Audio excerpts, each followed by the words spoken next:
Folks, guess what? You're seeing some familiar faces here. Michael and Greg from the Lighthead Online Video Show and the Get a Grip on Lighting podcast. But we'd like to introduce two new friends of ours. Juan Carlos Blacker of Lighting Sold. He's a rebate consultant.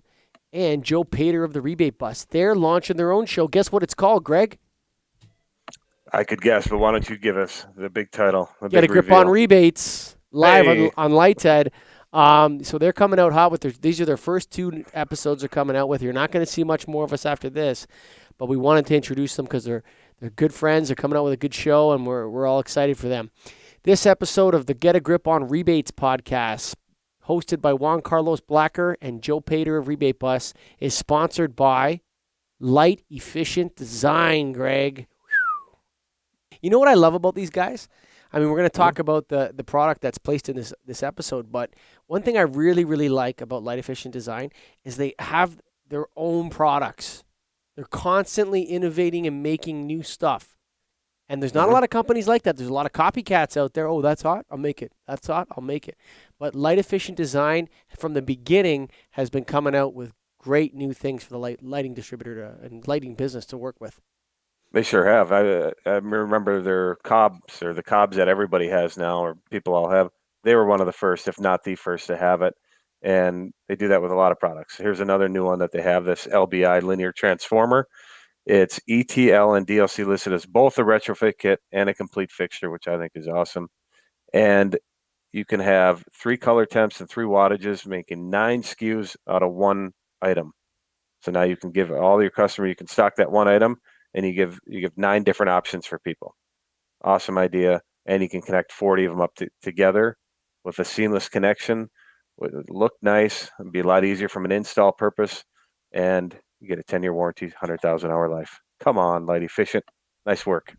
Woo! Go to led-llc.com, man. There's some smart people down there, creative, thinking ahead, doing all sorts of great stuff for the lighting industry. We hope you enjoyed Joe Pater and Juan Carlos Blacker on the Get a Grip on Rebate show, lightheadmag.com. Yeah, hey, we're in the new year, and I think it's time to talk about what this year is going to have in store for us. 2020 rebates. What's it look like? Yeah. Is it a Wild West, or is it what is it to you, Joe? What do you think? Well, I think we have to look at the whole landscape, and there's a few different things at play. I think politically, the desire to pull regulation out of the market is really strong, as we all kind of can see in the news. There was even some news about toilets being reviewed here in the last couple of days. And I think that was interesting, wasn't it, Joe? I think we were both a little surprised by that, but yeah, keep going. What are you thinking about it? Here's what I'll say. Regulation and codes and standards, it fully played out in any market or across any technology means that there's no longer any need for incentives. And ultimately that could be, codes and standards and regulation are a good thing because it pushes market forward. It pushes manufacturers to make more efficient products. It pushes us to become more sustainable and efficient. But in the business of using incentives to sell, in the business of using incentives to sell these products and to really encourage customers to look to make that upgrade, it's actually, a good thing that this administration is putting these regulations on the blocks and saying, hey, do we pull this out of market? Do we step away from regulating things like lighting products or water efficiency products? And so what Joe, it really does is... Are you thinking then, from what you're saying, are you thinking that that rebates are going away in 2020? Is that what you're saying? No, no, I'm not. I'm actually saying the opposite. I'm saying because of the political environment, because of the environment, I think actually utilities are seeing this as an opportunity to continue to extract energy savings and to get the economic benefit from those savings. I think it's going to grow. I agree with you completely. Exactly. Yeah, I see some real opportunity also in 2020. So where are the big plays going to be in 2020 in terms of rebates? Where are our listeners going to be able to get the best rebates? Where should they be looking for that money from the utilities? Well, I think since the majority of our listeners here are commercial and industrial players selling to those types of entities, you got to think about where the technology is. And we've spent a lot of time the last couple of years talking about LED tubes and the ease of LED tubes for customers. I think that actually the 2020s are going to represent opportunity for LED fixtures. And the reality is that tube products are easy, they're swap out, plug and play type stuff, but they don't perform in the way that fixtures can actually perform today. And fixtures are being incentivized by utilities because utilities want that sustained energy savings. And that I think you can look exterior as a place that's going to have attention, but there's still so much opportunity both exterior and interior. A lot of stuff interior is going to eventually really start to move to LED fixture. Any business that still is operating fluorescence is operating in an old time, and they got to move to LED at some point. And this is the time. This is the time to really get after it. And I think utilities see that too. They see that as an opportunity as well. Absolutely. I think the price point that the products are at now make it a little bit more cost effective for end users and for building facilities managers to really see the benefit of bringing in these products with the incentives that the utilities are providing. Where do you see that? What kind of programs do you see those incentives being offered in on the fixtures? Yeah, so fixtures already exist across all the downstream programs. Again, those are post-purchase, make an install, get paid. But they're starting to kind of creep into the midstream programs too, because there's a lot of data available now.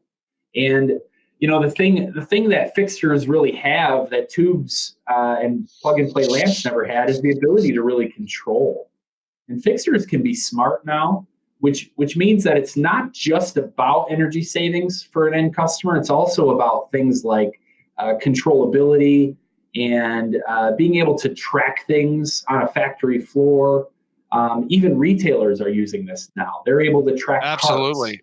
Absolutely. And I agree with you. And I wanted to definitely make the point where you see fixtures as being a big player and being assisted there by controls. I think what I'm seeing in 2020 is a lot of movement into the control space, right? And the whole building space. So if you're controlling not only your lighting, but also your HVAC systems, your heating and cooling, all that controlled by a system, and those controls being incentivized by the utilities. I see a growth in that in 2020 for sure. I totally agree. What about some of our more traditional programs? These upstream programs, instant rebates at retail, and that sort of thing. Where are they going? There's been a lot of talk about ISA and the regulations that changed at the end of the year. But where do you see in terms of customers being able to get those rebates? I see a stable growth in those spaces right now. There was a lot of chatter about this being the year that programs really started to pull budgets. But what we've seen for the numbers coming into 2020, the numbers seem pretty strong.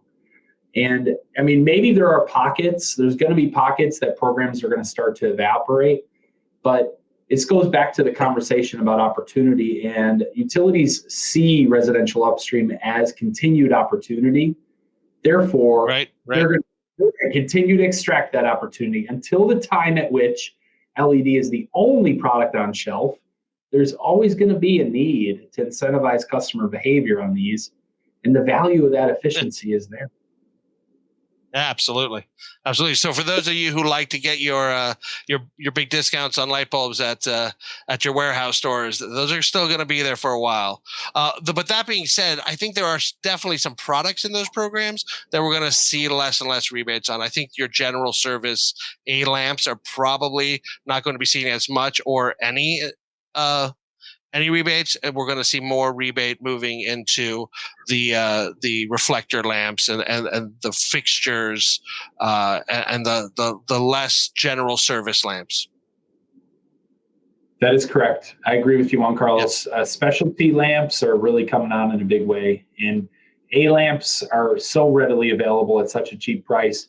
What happens to the utilities is they're unable to justify, big incentives on those types of things because they're almost in line, in some markets with the cost of inefficient products. So,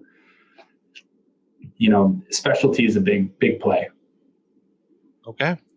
So in lighting, we're saying the instant rebates are going to stay at retail. We're saying midstream programs are going to grow and probably bring in fixtures as well as the T-LEDs and the screw-in bulbs.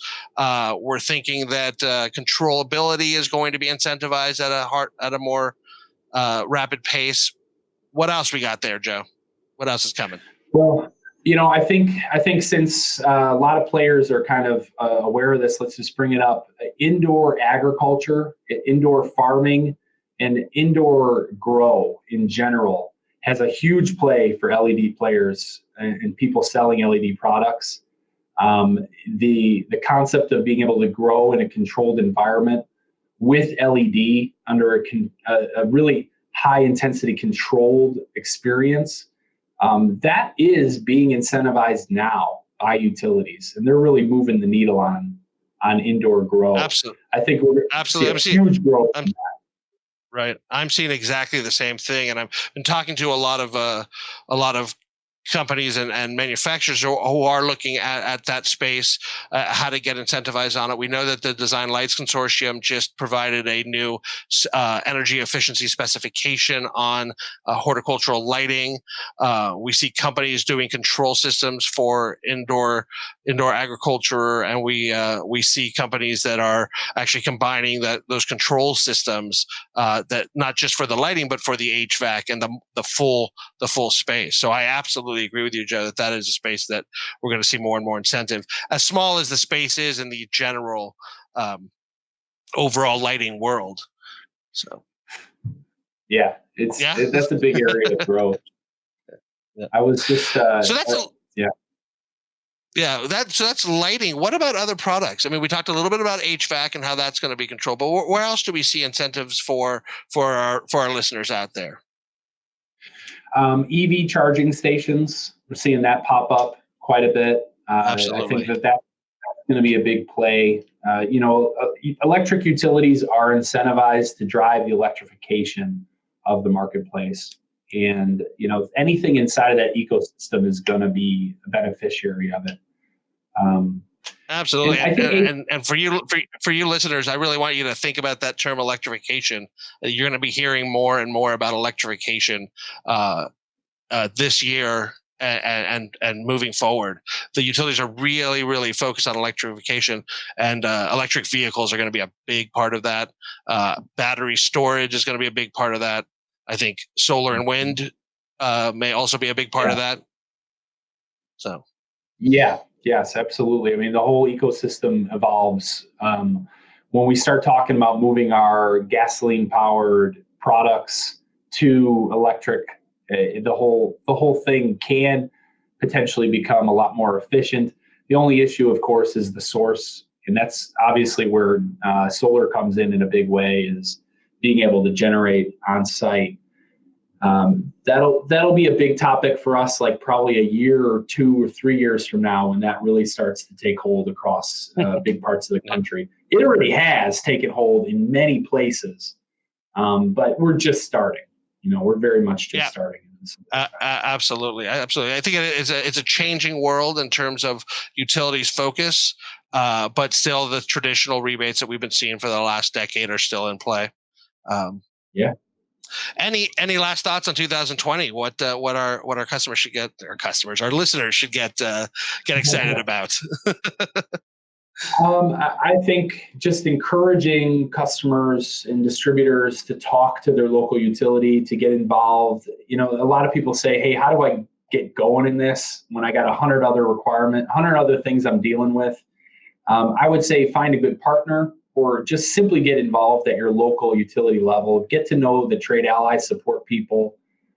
Go to some meetings and sit down and get to know the program managers. They're going to be the ones who tell you about what the future looks like in your exact market. Right. And, in a lot of ways, that's what you need to do in order to kind of get engaged. Awesome. Joe, I agree completely on everything you just said. And 2020, it looks to be a good year in terms of rebates. But remember, guys, that we're doing this not just for the money that the utilities are given, but also for the good that we're trying to do out there in terms of saving energy and saving resources. Taking the line from my friend Joe here. Absolutely. So, well, Joe, I thank you for sharing your thoughts on 2020, and we'll see you soon on the next Get a Grip on Rebates podcast. I'm looking forward to it, Juan Carlos.